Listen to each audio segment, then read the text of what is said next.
ये है ग्रीनलैंड, जो दुनिया का सबसे बड़ा आइलैंड है। इसके बावजूद ग्रीनलैंड की पॉपुलेशन सिर्फ 56,000 के करीब है। इसकी वजह यह है कि 80% ग्रीनलैंड बर्फ से ढका हुआ है। ऐसा आइलैंड जो 80% आइस से कवर्ड है, फिर भी वर्ल्ड सुपर पावर्स इस आइलैंड को अपने कंट्रोल में लेने की कोशिश कर रही हैं। आखिर ऐसा क्या है ग्रीनलैंड में जिसको देखते हुए चाइना और अमेरिका ग्रीनलैंड को कंट्रोल करना चाहते हैं? सब कुछ जानेंगे इन्फॉर्मेटरी लैब की आज की वीडियो में। चाइना और अमेरिका का मकसद सिर्फ ग्रीनलैंड को कंट्रोल करना नहीं है, बल्कि ग्रीनलैंड के बिल्कुल साथ मौजूद आर्कटिक ओशन को भी कंट्रोल करना है। दरअसल आर्कटिक ओशन बर्फ से ढका है, लेकिन ग्लोबल वार्मिंग की वजह से ये बर्फ मेल्ट होना शुरू हो गई है और इस बर्फ के नीचे छुपे राज आहिस्ता आहिस्ता सामने आना शुरू हो गए हैं। आर्कटिक ओशन की बर्फ मेल्ट होने की वजह से बहुत से फ्रेश वाटर रिजर्व्स मिलेंगे और कुछ नए ट्रेड रूट बनना शुरू हो गए हैं। सबसे पहले तो ईस्ट एशिया और नॉर्थ अमेरिका से यूरोप तक का ट्रेड रूट बनेगा और ये रूट रशिया से पास होता हुआ जाएगा, इसलिए इसे रशिया कंट्रोल करेगा और इस ट्रेड रूट के जरिए खूब पैसा कमाएगा। इसके बाद आता है चाइना। वैसे तो चाइना का आर्कटिक ओशन के साथ कोई लिंक नहीं है, लेकिन चाइना रशिया के साथ मिलकर इस पोलर सिल्क रोड को बना रहा है, जो चाइना से यूरोप तक का ट्रेड रूट बनेगा। इस तरह चाइना और यूरोप के दरमियान काफ़ी बेहतर ट्रेडिंग हो सकेगी। अब यहाँ आपको आर्कटिक ओशन की इम्पोर्टेंस का पता तो चल गया होगा, लेकिन अभी भी सवाल ये है कि वर्ल्ड सुपर पावर्स ग्रीनलैंड को कंट्रोल क्यों करना चाहती हैं? इसकी सबसे बड़ी रीज़न ग्रीनलैंड में मौजूद दुनिया के मोस्ट इम्पॉर्टेंट रिजर्व्स हैं,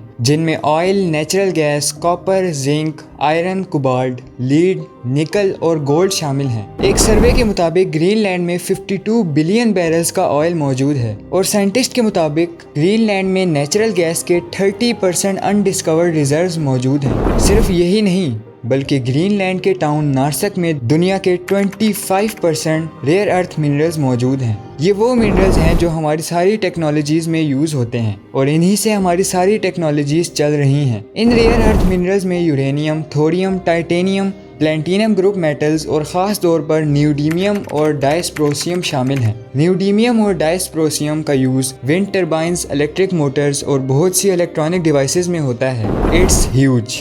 ग्रीनलैंड किसी ट्रेजर आइलैंड से कम नहीं है। अब आपको इस बात की समझ तो आ गई होगी कि वर्ल्ड सुपर पावर्स इस आइलैंड को कंट्रोल क्यों करना चाहती हैं। अब बात करते हैं चाइना और अमेरिका की। ये दोनों कंट्रीज ग्रीनलैंड को अपने कंट्रोल में लेने की कोशिश किस तरह कर रहे हैं?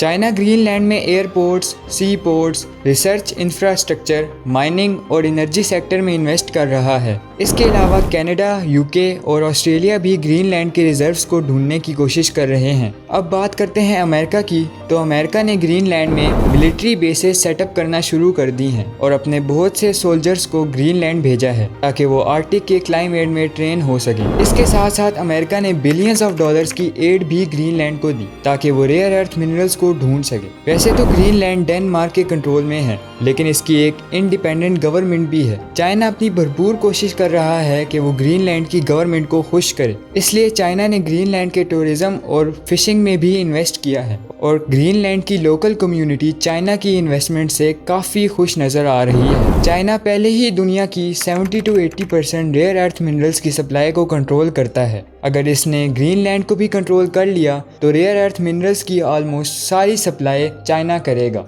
अब यहाँ ग्रीनलैंड में रेयर अर्थ मिनरल्स की माइनिंग से ग्रीनलैंड की लोकल कम्युनिटी को बहुत सी अर्निंग अपॉर्चुनिटीज़ तो मिल ही रही हैं, लेकिन वहीं पर बहुत सी परेशानियों का सामना भी करना पड़ सकता है। माइनिंग से फार्मर्स को डर है कि उनका ऑलरेडी लिमिटेड ग्रेजिंग एरिया कम ना हो जाए और माइनिंग से निकलने वाला रेडियो एक्टिव वेस्ट फ्लॉक्स को डैमेज भी कर सकता है। इसलिए ये जाहिर है कि माइनिंग से ग्रीनलैंड के एग्रीकल्चर सेक्टर पर बहुत बुरा इम्पैक्ट पड़ेगा। खैर, अभी तो ये जाहिर है कि वर्ल्ड सुपर पावर्स ग्रीनलैंड को अपने कंट्रोल में लेने की भरपूर कोशिश कर रही हैं। अब सवाल ये है कि कौन सी कंट्री ग्रीनलैंड को अपने कंट्रोल में करने में कामयाब होगी। ये तो आने वाला वक्त ही बताएगा।